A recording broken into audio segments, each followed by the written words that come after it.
하나님의 반겨. 이사야가 황홀한 가운데 초청에 응답하자 하나님께서 아주 이상한 말씀을 하신다. 여호와께서 이르시되 가서 이 백성에게 이르기를 너희가 듣기는 들어도 깨닫지 못할 것이요 보기는 보아도 알지 못하리라 하여 이 백성의 마음을 둔하게 하며 그들의 귀가 막히고 그들의 눈이 감기게 하라. 염려하건대 그들이 눈으로 보고 귀로 듣고 마음으로 깨닫고 다시 돌아와 고침을 받을까 하노라 하시기로. 이사야 6장 9절에서 10절. 이 말씀의 핵심은 아주 간단하다. 가서 선포하라. 그러나 그들은 깨닫지 못할 것이다. 아니 이런 황당한 말씀이 어디 있는가. 그러시려면 뭐하러 내가 누구를 보내며 누가 우리를 위하여 갈고 하셨는가. 여기서 느껴지는 뉘앙스는 간절하고 애달프기까지 하다. 하나님이 오죽하시면 이토록 간절히 부르실까 싶을 정도다. 그런데 갑자기 아주 다른 말씀을 하신다. 우리는 먼저 하나님의 본심을 알아야 한다.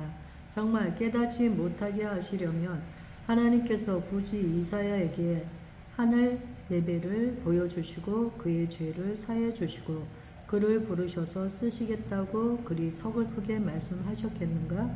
우리 인생들을 향한 하나님의 본심은 다음의 말씀에 분명히 나와 있다. 하나님은 모든 사람이 구원을 받으며 진리를 아는 데 이르기를 원하시느니라. 디모데전서 2장 4절. 그렇다면 이사야서 6장 10절 말씀은 무슨 뜻인가? 정확히 말하면 근본적으로 돌아서서 반응하지 않는 자들을 그대로 두라는 것이다. 이 말씀을 이해하기 위해서는 이스라엘의 역사적인 배경을 알아야 한다. 출애굽 시대부터 사사 시대를 거쳐 성경의 사무엘 상하, 열왕기 상하에서 지금 이사야에 이르기까지 하나님께서는 자신의 종들을 보내셔서 이스라엘이 회개하고 돌아오도록 얼마나 많이 말씀하셨는가. 그때마다 이스라엘은 잠깐 듣는 듯 하다가도 조금 살만하다 싶으면 다시 죄짓기를 수없이 반복하며 근본적으로 돌이키지 않았다. 그런 그들의 완악함을 하나님은 수없이 봐오셨고 결국 이렇게 해서는 안 되겠다고 결론을 내리신 것이다. 그들이 진정으로 돌이킬 수 있도록 강력한 조치가 필요하다는 결론을 내리신 것이다. 그래서 그들의 영적인 둔감함과 완악함의 결과가 얼마나 고통스러운지 뼈저리게 느낄 때까지 그대로 두라고 말씀하시는 것이다. 온전한 회복을 위해 완전히 내버려 두는 것, 이것이 하나님의 본심이다.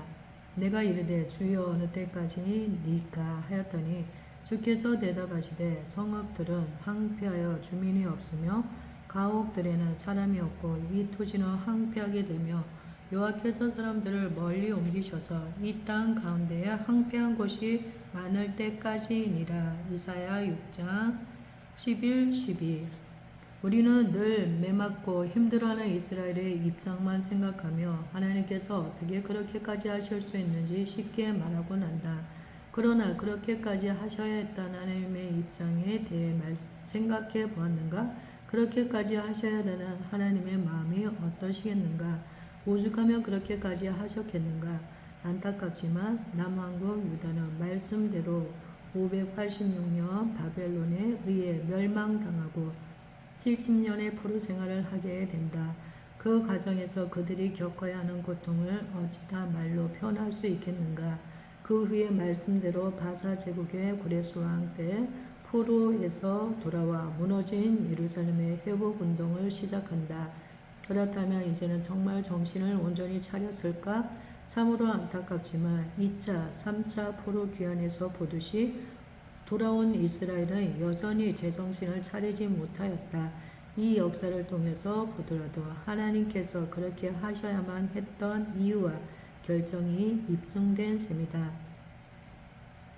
결국 하나님은 그들을 계속해서 헬라 제국과 북방의 셀루쿠스 왕조와 남방의 프톨레미 왕조 그리고 마지막으로 로마 제국까지 오랜 고통과 아픔을 겪으며 말씀대로 황폐한 곳이 많을 때까지 저들을 내버려 두셨다. 그 결과 예루살렘은 이사야서 6장 13절 말씀처럼 되었다.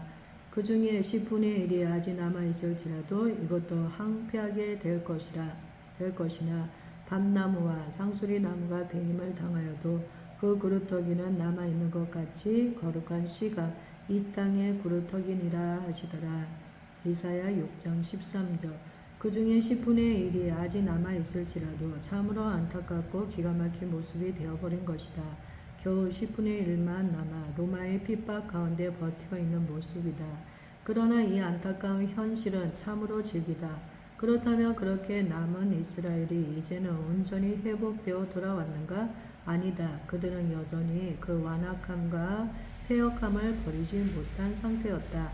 예수님은 이사야서 6장 말씀을 그대로 인용하시며 다음과 같이 말씀을 하신다. 이사야의 예언이 그들에게 이루어졌으니 일러스되 너희가 듣기는 들어도 깨닫지 못할 것이요 보기는 보아도 알지 못하리라. 이 백성들의 마음이 완악하여져서 그 귀는 듣기에는 둔하고 눈은 감았으니 이는 눈으로 보고 귀로 듣고 마음으로 깨달아 돌이켜 내게 고침을 받을까 두려워함이라 하였느니라.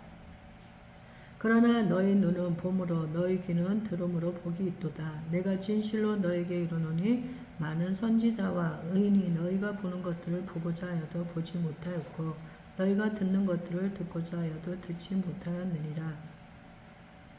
마태복음 13장 14절에서 17절. 말씀의 핵심은 17절이다. 이스라엘이 그토록 보기 원했던 하나님의 아들 예수 그리스도 그리고 그토록 듣고자 했던 하나님 나라의 복음을 당시 이스라엘은 보고 들었다. 그러나 그들의 반응은 예전과 거의 동일했다. 이 정도 겪었으면 이제 정신을 차릴 만도 한데 말이다. 오직 소수의 사람만이 하나님의 아들 예수를 보았고 그분의 말씀에 믿음으로 반응하였다. 대다수 사람들은 그들 스스로 메시아를 십자가에 못 박은 것이다. 결국 말씀대로 이것도 황폐하게 될 것이나 그렇게 이스라엘은 AD 70년 로마의 디도 장군에 의해 남아있던 10분의 1마저 멸망당하고 다 흩어졌다. 그 황폐한 모습을 밤나무와 상수리나무가 배임을 당하여도 그 그루터기는 남아있는 것 같이 라고 표현하였다. 마치 멀쩡한 나무의 몸통 전체를 잘라내버리며 밑동만 남듯이 그루터기만 겨우 남아있는 모습이 이스라엘의 모습이었다. 그렇게 다 잘려나간 모습은 가히 절망적이라고 말할 수밖에 없다. 그러나 이때부터 놀라운 하나님의 반전은 시작된다. 그루터기만 남았을 때 가장 절망적이고 어두울 때 하나님은 이 그루터기를 자신의 나라를 위한 거룩한 씨로 사용하여 새로운 반격을 시작하셨다. 밑동만 남은 채 잘려나간 나무처럼 끝난 것 같고 죽은 것 같은 그루터기에서 새로운 싹이 일어나기 시작한 것이다. 그것이 바로 교회다. 그것이 바로 하나님의 새로운 반격의 시작이었다. 누가 상상이나 할 수 있었겠는가? 누가 감히 예측이나 할 수 있었겠는가? 밑동만 남은 절망의 끝까지 하나님은 기다리셨다.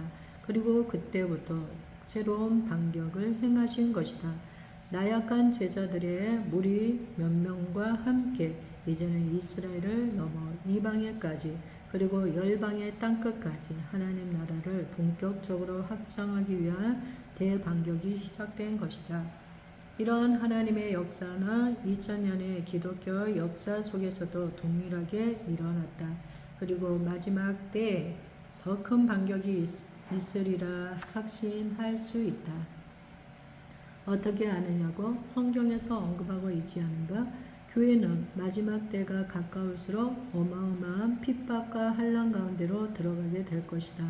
그러나 동시에 그 환난의 한복판에서 셀 수 없이 많은 흰옷 입은 무리를 일으킬 것이다. 계시록을 중심으로 성경 곳곳에서 이를 예언하고 있다.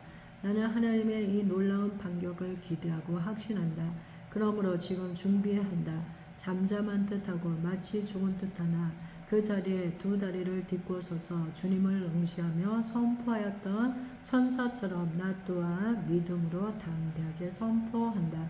세세토록 살아계신 이 곧 하늘과 그 가운데 있는 물건이며 땅과 그 가운데 있는 물건이며 바다와 그 가운데 있는 물건을 창조하신 이를 가르쳐 맹세하여 이르되 지체하지 아니하리니 하나님은 지체하지 않으신다. 그리고 반드시 그분의 완전한 때에 놀라운 반전을 이루신다.